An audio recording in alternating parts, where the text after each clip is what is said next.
Hey, what's happening everyone? This is George Bean here, and tonight I'm reviewing a remake of a horror classic.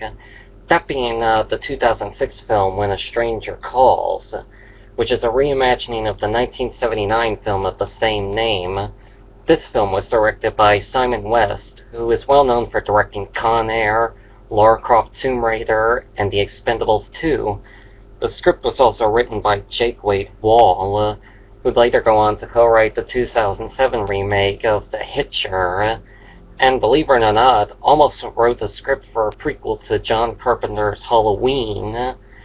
Now, I should talk about the 1979 original for backstory's sake. The film starred Carol Kane and was directed by Fred Walton. Interesting note is that the film was actually based on a short film Walton made with Carol titled The Sitter, which is actually the first 20 minutes of the film. But then a little horror movie came out in 1978 and became a big success, skyrocketing the horror genre into popularity. I can't remember remember what that movie was. I believe it was, I don't know, Halloween. This persuaded Fred Walton to make a short film into a feature film, so he put in his short film and it ran the last two-thirds of the film. This movie ended up having mediocre success, but it has gained a small cult following for its opening 20 minutes. But then in 1993, Walton directed a sequel titled When a Stranger Calls Back, with Carol Kane returning. But the less I talk about that sequel, the better, because I don't know much about it anyway. Now, the movie I'm reviewing is essentially a reimagining of the 1979 original, basically taking the 20-minute opening and expanding it into a feature film. Our plot: a teen girl named Jill Johnson ends up grounded for going way over her cell phone minutes. So as part of her punishment, she is hired for a job to babysit two children at a lone two-story house by the lakeside. But as the night progresses, the phone suddenly starts ringing, becoming the first of a series of bizarre phone calls from someone on the other end. Jill assumes this is just a simple prank, but the phone calls, each phone call becomes more threatening, leading to a sense of terror and dread amongst the house. And so to mention, the entire premise is actually inspired by a folk urban legend called The Babysitter and the Man Upstairs, which is about a babysitter receiving threatening phone calls from a serial killer. In the legend, the ending, and mostly the entire premise itself, tends to differ variously, but the remake goes with the more somber ending, where the babysitter and children live and the killer is arrested at the end. Now for our cast, Camilla Bell plays our main protagonist, high schooler Jill Johnson. Originally, Evan Rachel Wood, who was also in The Wrestler and The Ides of March, was given the lead role, but she turned it down. When approached, Camilla Bell almost turned it down due to her personal dislike for horror films, but Simon West convinced her that he was going more for a psychological thriller, and this did convince her to accept. Believe it or not, but she had also played the little girl in the opening scene for The Lost World Jurassic Park, being attacked by the little compy things, little bastards. Also to mention, the character Tiffany Madison, who is revealed to now be Jill's ex-friend, is played by Katie Caddacy. Tiffany had apparently kissed Jill's boyfriend, causing a schism in their relationships. But don't worry, because that doesn't really go anywhere by the end. Cassidy had also worked on a 2006 horror remake titled Black Christmas, which is a remake of the 1974 original, which I had also done on a fan commentary on. But that doesn't stop there, as she also acted in a small role in the 2010 remake of A Nightmare on Elm Street.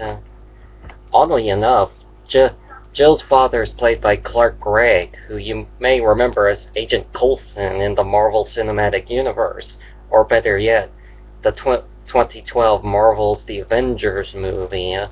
And unbelievably, he'd also written the script for the 2000 thriller What Lies Beneath, which was directed by Robert Zemeckis and stars Harrison Ford and Michelle Pfeiffer. Up next is Steve Easton, who plays Detective Hines, who is featured in the opening scene during the crime scene, where he opens the door and becomes broken by what he sees. It would have been nice to see more of that detective, as it felt like they were setting him up to be a major character for the film, but that doesn't happen. This is the second film Easton has worked with Simon West, their first being the 1997 film Con Air, which I should say is awesome, that movie. I love the climax where, just to point out, I love the climax where the plane crash lands through the Las Vegas Strip, or as Swamp Thing would put it, the strip's where I'm gonna land, only the word is crash. You know. And I quite possibly may end up reviewing Con Air in the future. We'll see. And last but not least, we talk about the titular Stranger. In physical appearance, the Stranger was played by Tommy Flanagan, who was also in a shitload of movies, such as All About the Benjamins, Alien vs. Predator, and hell, he was even in the FX show Sons of Anarchy. The movie never reveals the stranger's true identity, no name and no motivation, so that essentially makes him what he is, a complete stranger. And just to note, the Glasgow scars on Flanagan's face are actually real. Those are his real scars. Just want to point that out. The stranger's voice you hear on the phone is actually the voice of Lance Henriksen, whom you may remember as Bishop in Aliens, along with other films such as The Terminator and Pumpkinhead. It is great to hear Henriksen's voice, even if it is just for a short while. The music was composed by James Dooley. I don't really have much to say about Dooley aside from the fact that he is a frequent collaborator with Hans Zimmer, and two of his other scores is The Simpsons movie and Daddy Day Camp. I should mention The House as well. Simon West claimed that he had chosen The House because he didn't want the house to look old and creepy with spider webs and stuff. And he felt it had a nice look that slowly becomes more sinister as night falls. I believe he made the right choice, as the house does look beautiful, and it does become more claustrophobic during the night, and makes him much more scarier as the film progresses. On the DVD, there are two audio commentaries on film. In case you don't know what an audio commentary is, it is an additional audio track consisting of a lecture or comments by one or more speakers that plays in real time with the movie. Said speakers are usually the filmmakers and/or cast, and rarely fans. You can find these commentary options on either the special features or setup sections of the main menu on your DVD or Blu-ray disc. As for the two commentaries, the first one is by director Simon West and Camilla Bell. It is interesting listening to West talk about the technical aspects of the film, while Bell, who is obviously having a cold fever, humorously talks about her time having fun filming the movie. The other commentary is from writer Jake Wade Wall, who talks about writing the script, certain changes that were made to the script, and how it was working with West. It's interesting listening to Wall talk about his script, and it's informative hearing him talk about cutting out or including certain scenes that were or were not in the original script.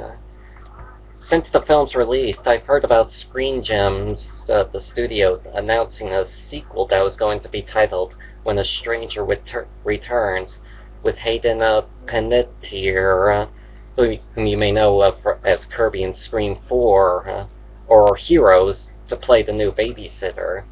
But it has been almost 10 years since this announcement, so I guess it's safe to say that this sequel is never going to happen. The film was released in theaters on February 3rd of 2006, and with a budget of $15 million. The film did end up grossing over $47 million in the US, and $19 million internationally, totaling to a worldwide gross of $66 million. So it was considered a box office success. On the contrary, however, in critical terms, the film was almost universally panned the shit out of. On Rotten Tomatoes, about 9% of critics gave it positive reviews, based on 91 reviews. Another big criticism on the film is that by the time the third act begins, as things begin to get even more darker, it is finally revealed that the strange phone calls Jill's been getting from this guy are actually coming from within the very house. I would say that this is a big spoiler in the film, except that it was actually spoiled if you happened to saw the trailer or read the back of the DVD cover. A couple of years ago, this film used to have an IMDb rating of around 4.7 or 8, but now it holds a 5.0. And according to my internet surfing, I assume that this movie has gained a fairly small cult following among horror buffs. I was close to being 13 when I saw this movie at a drive-in when it came out, and I honestly did enjoy the film. There was even one funny moment that happened during the movie that had a suspense in the movie, and when the suspense stopped, suddenly one of the viewers in the drive-in let out a mock scream, apparently to scare his girlfriend, and I gotta admit that some of us viewer audience got a chuckle out of that. I'm sure I'm probably gonna be attacked for saying this, but to be honest, I think I like this version more than the original.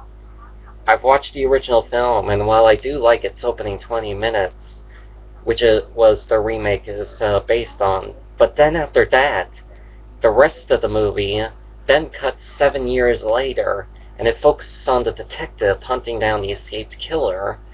The 20-minute opening felt like the actual movie, and the rest afterwards felt like I was watching the sequel, When a Stranger Calls Part 2.